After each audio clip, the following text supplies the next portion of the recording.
Are you tired of squeezing the menopause belly into your favorite jeans? If you're nodding in frustration, know this. It's not just you, and it's not your fault. Menopause stress and those sneaky hormonal shifts are conspiring against you, covertly orchestrating a belly fat buildup that seems impossible to budge. In this video, I'm spilling the secrets to halt the cycle of this stress-induced problem. And if you're new here, I'm Dr. Gayla Gorman, a licensed acupuncturist, naturopath, and author of What's Your Kryptonite? On this channel, I'm here to help you reverse the effects of chronic stress so that you can cruise through menopause symptom-free, so that you can put an end to menopausal weight gain and the fat that comes along with it. So let's get started by discussing what causes the belly fat or menopause belly. Well, during this time of your life, during this stage, we have a little additional stress being added by the changes that your body is going through during menopause. And this additional stress triggers the release of cortisol. Now, normally, our adrenals should be able to handle this additional pressure, if you will, but most of us have been burning the candle at both ends prior to going into menopause, and this leaves little for the adrenals to donate. So this hormone, cortisol, it makes you crave high-fat, carb-heavy foods, and it makes it really hard to manage stress without turning to easy, soothing comfort foods. So I talked about this additional stress that menopause is adding, and it's really due to our hormone fluctuation. Estrogen dominance promotes insulin resistance, and really, this is just a complicated way of saying that the balance of hormones that our body managed to this point has now shifted quite dramatically. And in that shift, we are going to have to free up some resources so that our body has some extra energy to deal with it. In the absence of that, then this cortisol spike causes belly fat to build up because we essentially develop insulin resistance. So one of the questions that I regularly get is, when will menopausal weight gain stop? And I will just say that it's not really going to stop if you don't make some changes. You've got to work on your metabolic flexibility. Maybe you got away with things prior to this point in your life, but at this point you need to reverse this insulin resistance and help to encourage your body to learn to burn fat again for fuel. And we do that by reducing the carbohydrate intake. I don't recommend a super low carb diet. It's not sustainable, but we do want to eat high quality carbohydrates and make sure we're leaning into additional protein. The other thing that really helps during this period of time is intermittent fasting. And we use intermittent fasting for digestive rest, not for calorie restriction.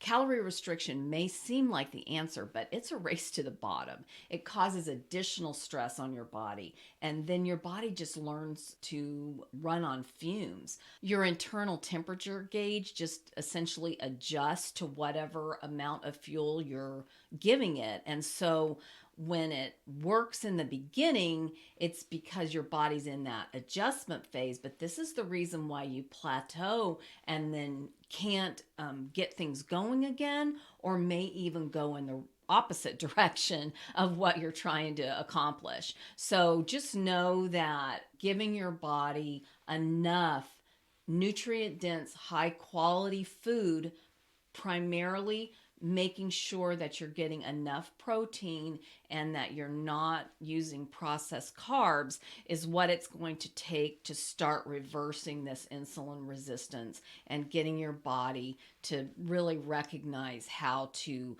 burn fat for fuel and quickly burn through the sugar that your body is taking in. Just keep in mind that it isn't just sugar that turns to sugar in our body. Pretty much anything we eat, essentially turns to sugar if we aren't able to use it fairly quickly. And so the things that we're consuming that take longer to turn into sugar in our system actually give our bodies a little more time to burn it off. And so that's the reason why we want to eat this higher quality food that causes less of a spike in our blood sugar.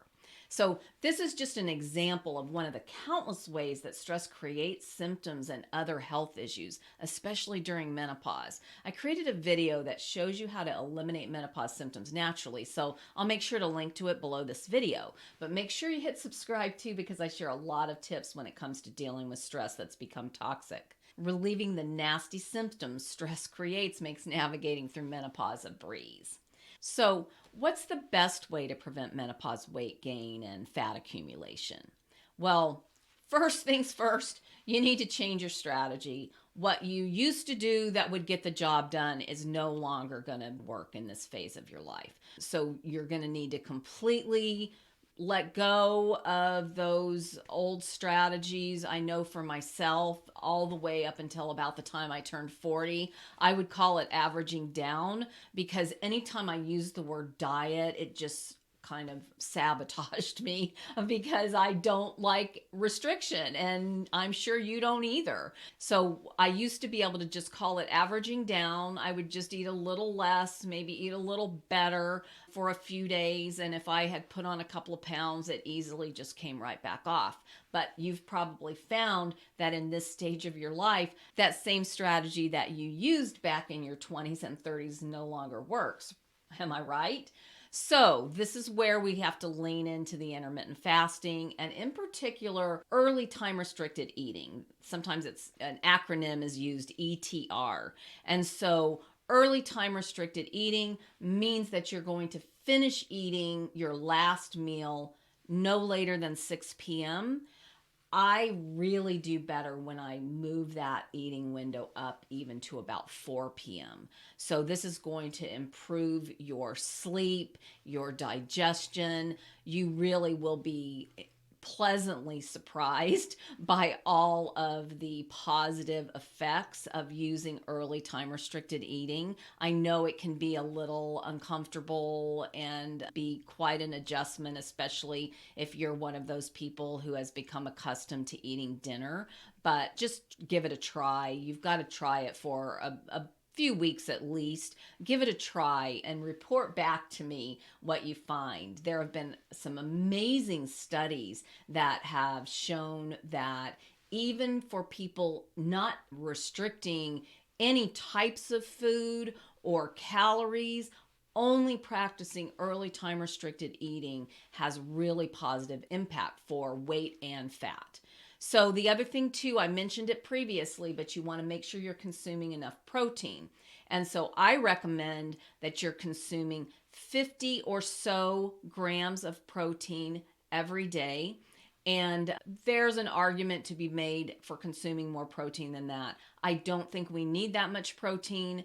I think more importantly, we need to make sure that every meal includes 20 to 30 grams of protein. Most of us are only eating a couple of meals a day, especially once we start leaning into intermittent fasting. I regularly eat 1 to 2 meals a day, which means that on the days that I only eat one meal, I've got to get a strong 30 grams of protein in, because I don't want to eat much more than 30 grams of protein. Your body can't process that in a couple of hour window where you're digesting. And so if your body doesn't process it, guess what?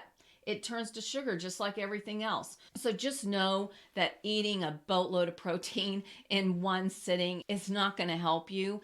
And let's not eat protein in some sort of dried form like a protein powder. Let's get real high quality protein.